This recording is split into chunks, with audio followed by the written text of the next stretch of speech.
Pemirsa Intens Investigasi, permasalahan antara Ruben Onsu dan Sarwendah masih terus berlanjut. Berbagai pengakuan yang disampaikan kedua belah pihak terus menjadi perbincangan, terutama setelah Ruben membagikan pengalaman pribadinya dalam sebuah podcast. Dalam kesempatan tersebut, Ruben mengungkap bahwa dirinya kerap dipanggil dengan sebutan yang menurutnya tidak pantas. Ia mengaku panggilan tersebut bukan hanya terjadi sekali, melainkan sudah berlangsung cukup lama selama menjalani kehidupan rumah tangga.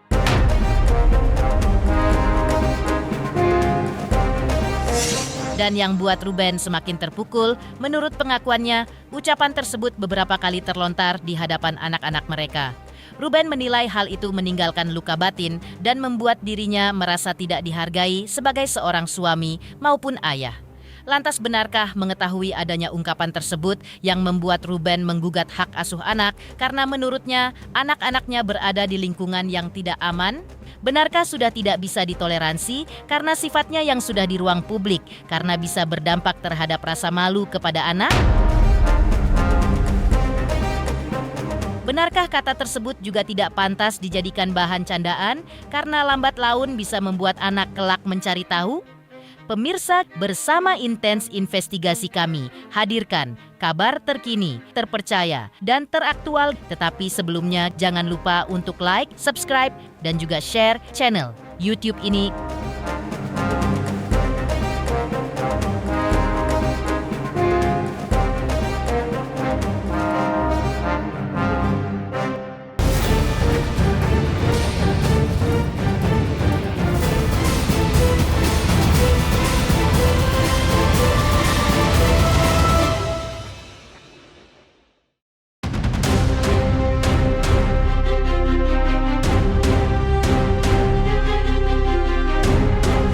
Mengejutkan, permasalahan Ruben Onsu dan Sarwendah masih bergulir dan menjadi perbincangan publik hingga saat ini.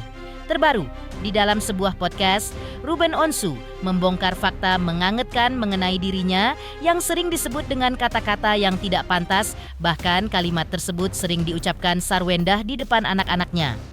Dengan kata-kata penuh emosional dan syarat makna, Ruben Onsu menuliskan, "Jadi depan anak gue pernah kok, depan Thalia pernah. Udah nggak bisa berbuat apa-apa gitu.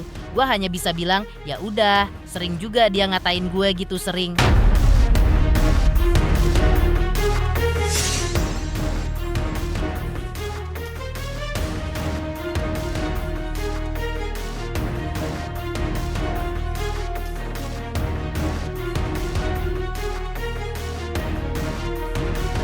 Mengetahui adanya ungkapan tersebut, pihak Ruben Onsu melalui kuasa hukumnya Minola Sebayang memberikan klarifikasinya bahwa alasan dirinya menggugat hak asuh anak karena menurut Ruben, anak-anak berada di lingkungan yang tidak aman.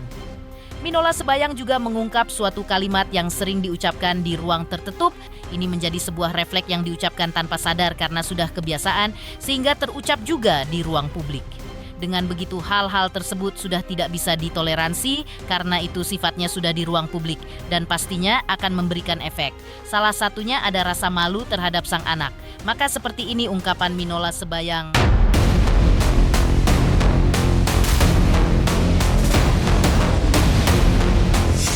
Kan saya sudah sampaikan, ya, salah satu yang menjadi alasan kita untuk mengajukan gugatan hak asuh anak itu kan kita akhirnya Ruben sadar bahwa anak-anak ini tidak berada dalam lingkungan yang aman, tidak dalam lingkungan orang dewasa yang bisa menjamin pertumbuhan dan perkembangan anak-anak ini itu menjadi baik, ya. Dalam arti kata baik itu ya tetap memiliki respek dan hormat kepada ayah kandungnya yang mencintai dia, mengasihi dia, membiayai dia, kan begitu. Nah, namun ya Ruben tetap bertahan, artinya itu sebelum melakukan gugatan hak asuh itu berharap bahwa suatu saat ini akan ada perbaikan. Namun ternyata kan tidak. Sesuatu yang di ruang tertutup pun sering diucapkan, akhirnya ini juga diucapkan tanpa sadar, refleks karena sudah kebiasaan mungkin di ruang publik. Nah, ini yang sudah tidak bisa ditoleransi lagi karena ketika ini sudah menjadi konsumsi publik, ini pasti akan memberikan efek. Efeknya itu apa? Mungkin rasa malu dong kepada sang anak.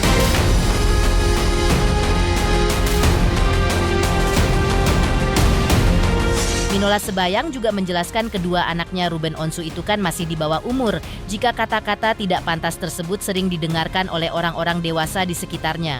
Bahkan sampai dijadikan bahan candaan oleh ibunya, maka lambat laun anaknya nanti bisa saja akan mencari tahu. Lebih lanjut, Minola Sebayang juga menegaskan tidak seharusnya mantan suami yang juga ayah kandung anak-anak dijadikan bahan lecehan di lingkungan tersebut.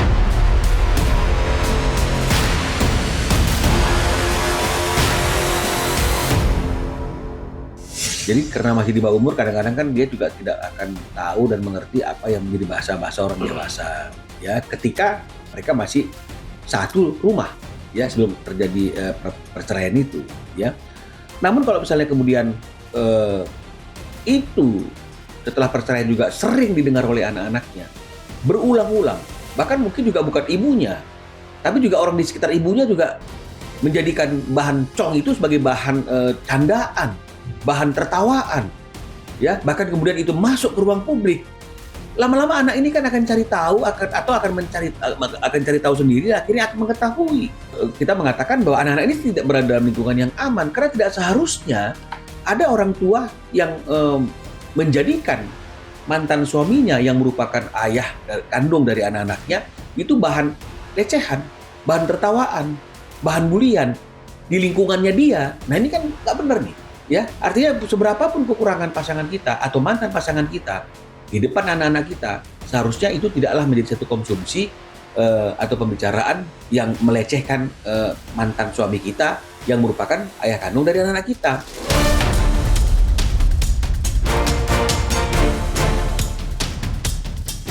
Bahkan, seorang karyawan Sarwendah saja berani menjadikan Ruben sebagai bahan candaannya, padahal uang gajinya saja masih dikirim oleh Ruben. Minola Sebayang pun menilai hal tersebut sudah tidak benar, sehingga Ruben mantap mengambil langkah tegas untuk menyelamatkan anak-anaknya dari ruang lingkup yang tidak aman. Tapi kan ini kan kelihatannya kan sudah tidak ada lagi rambu-rambu dan batasan-batasan itu. Sehingga karyawannya saja pun mungkin menjadikan ayah kandung anak-anak ini atau Ruben menjadi bahan olokan di ruang tertutup tersebut. Karena seringnya mungkin akhirnya dalam ruangan terbuka pun nggak sadar, itu keluar gitu loh. Nah jadi ini sudah pasti patut diduga karena seringnya mereka menjadikan Ruben itu sebagai bahan lecehan, bahan tertawaan di lingkungan mereka sendiri, sehingga akhirnya tanpa sadar itu akhirnya sampai juga di ruang publik ketika mereka melakukan live kan gitu. Nah jadi bayangkan, seorang karyawan saja pun berani melecehkan mantan majikannya, atau jangan-jangan walaupun sudah tidak ada ikatan suami istri, gajinya dia pun masih kiriman dari Ruben kan begitu. Ini benar-benar nggak masuk akal ini.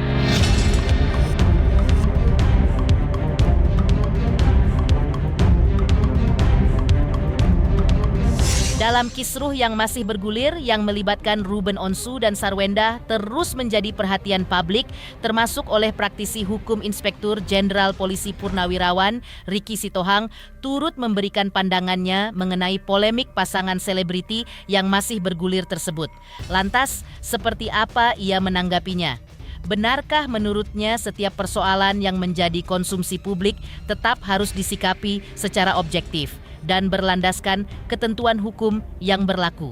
Benarkah hal menyangkut privasi rumah tangga seharusnya tidak diumbar ke ruang publik?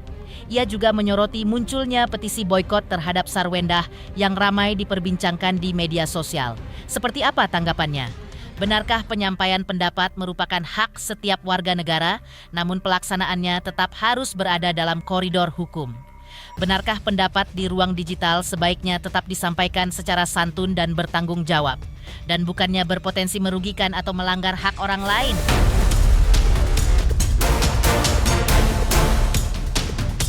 Ada petisi mengatakan untuk diboikot si Sarwendahnya, kan gitu. Nah kalau dalam hal diboikot, itu kan tidak ada ketentuan hukumnya. Itu kan hanya ajakan untuk memboikot. Nggak ada undang-undangnya mengatakan kita boikot, nggak ada. Kayaknya seolah-olah merupakan suatu petisi gitu loh kan, untuk memboikot. Nggak bisa juga. Tentu ada undang-undang yang mengatur. Nah, kita patuh akan hukum, patuh akan undang-undang, supaya tidak tersesat gara-gara keputusan netizen. Netizen ini kan macam-macam kadang-kadang. Dia kan cuma melihat kulit luarnya aja, tapi kedalamannya kan nggak ngerti. Ya kalau mau diboikot, umpamanya 100 orang, ada kelompok ini, kelompok 100 orang mereka memboikot si Sarwenda, ya nggak ada masalah. Karena mereka tidak setuju dengan langkah dan tindak tanduk si Sarwenda. Tapi kan tidak ada diatur dalam ketentuan hukum. Nah, sah-sah saja. Tapi yang lain kan nggak boleh diajak dong. Ini kan sudah kami boikot, kamu juga boikot, nggak boleh.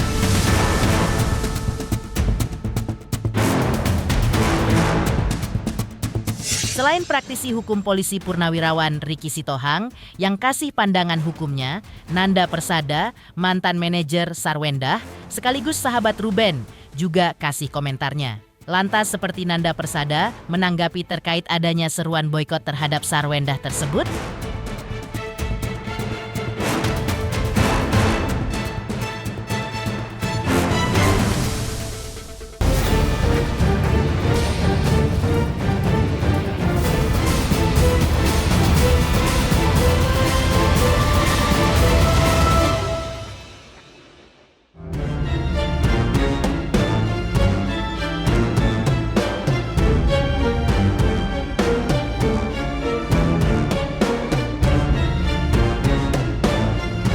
Sebelumnya, Nanda Persada yang merupakan mantan manajer Sarwenda turut angkat bicara terkait aksi boikot yang belakangan ramai ditujukan kepada mantan istri Ruben Onsu tersebut. Menurut Nanda Persada, respons publik seperti aksi boikot merupakan salah satu konsekuensi yang harus diterima oleh siapapun yang berstatus sebagai figur publik.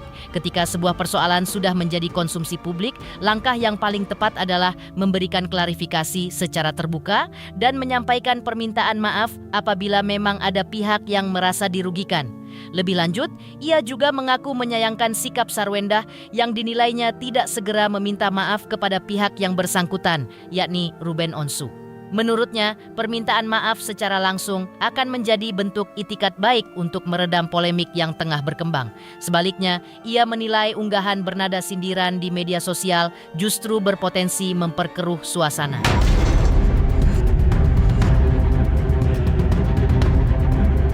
Artinya kan begini, kalau misalnya ada pemboikotan, itu kan merupakan konsekuensi dari apa yang dia lakukan atau apa yang dia sampaikan yang mungkin itu menciderai rasa keadilan atau mungkin ya membuat para netizen itu tidak simpati. Itu kan pilihan bebas ya dari masyarakat untuk melakukan pemboikotan terhadap ya. Tapi kan ini kan yang kami bicarakan dalam gugatan kami kan ini hanya hal-hal yang berkaitan dengan masalah kepentingan anak saja. Ya, itu konsekuensi dari seorang public figure ya. Namanya artis, selebriti, itu harus menjaga attitude-nya, sikapnya, perilakunya. Karena netizen kita ini sangat sensitif dan peka. Mereka juga melihat ketika seorang artis atau public figure bersikap tidak etis, melanggar susila dan lain-lain, pasti itu ada sanksi sosial gitu, dan itu menjadi konsekuensi. Yang disayangkan adalah reaksi dari yang bersangkutan. Mestinya cepat-cepat meminta maaf dengan tulus kepada pihak-pihak yang langsung berhadapan dengan dia ya, dan nggak perlu lagi ada sindir menyindir lah di sosmed itu, dan segera berkomunikasi dengan baik-baik ya.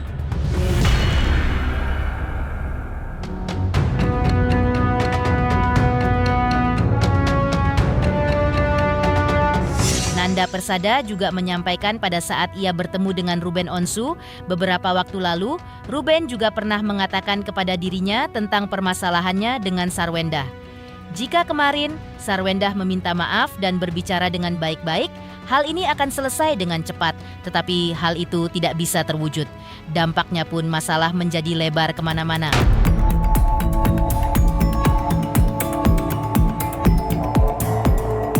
Jadi ada satu omongan dari Ruben gini, kalau sebenarnya minta maaf dengan baik-baik aja dan berkomunikasi dengan baik, semuanya akan selesai dengan cepat. Cuman hal itu tidak bisa terwujud gitu. Jadi akhirnya jadi panjang masalahnya kemana-mana.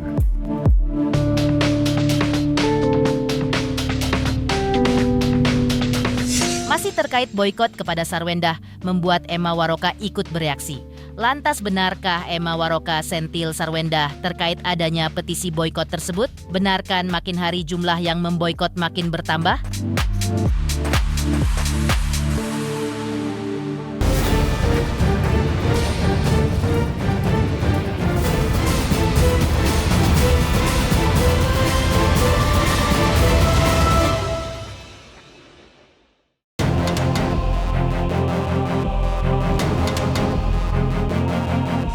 Petisi boikot terhadap Sarwendah juga menjadi perbincangan hangat di publik. Terlebih lagi, seiring berjalannya waktu, jumlah penandatangan petisi tersebut terus bertambah.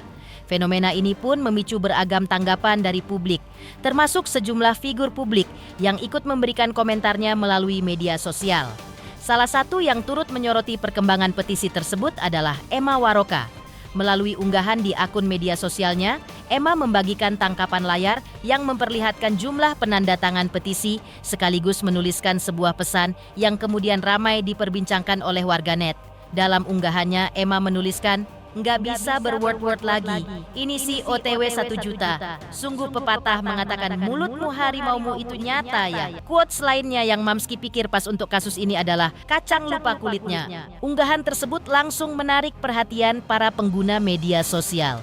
Banyak warganet yang mengaitkan pernyataan Emma dengan polemik yang saat ini sedang dihadapi Sarwendah. Meski demikian, Emma tidak secara eksplisit menyebut nama Sarwendah dalam kalimat yang ia tuliskan, sehingga maksud unggahan tersebut menjadi bahan interpretasi publik. Namun demikian, perlu dipahami bahwa petisi ini merupakan bentuk penyampaian aspirasi masyarakat dan jumlah penandatangan, dan tidak serta-merta menjadi penentu adanya konsekuensi hukum maupun keputusan resmi dari pihak terkait.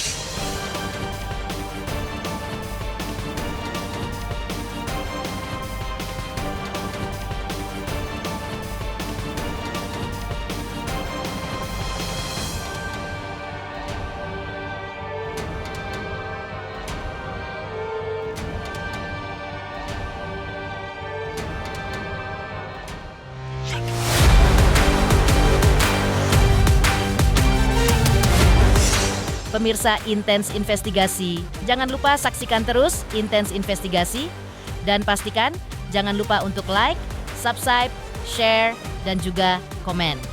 Tim redaksi Intens Investigasi juga mengucapkan banyak terima kasih kepada semua subscribers. Hingga channel Intens Investigasi kini sudah mencapai 3.600.000 subscribers.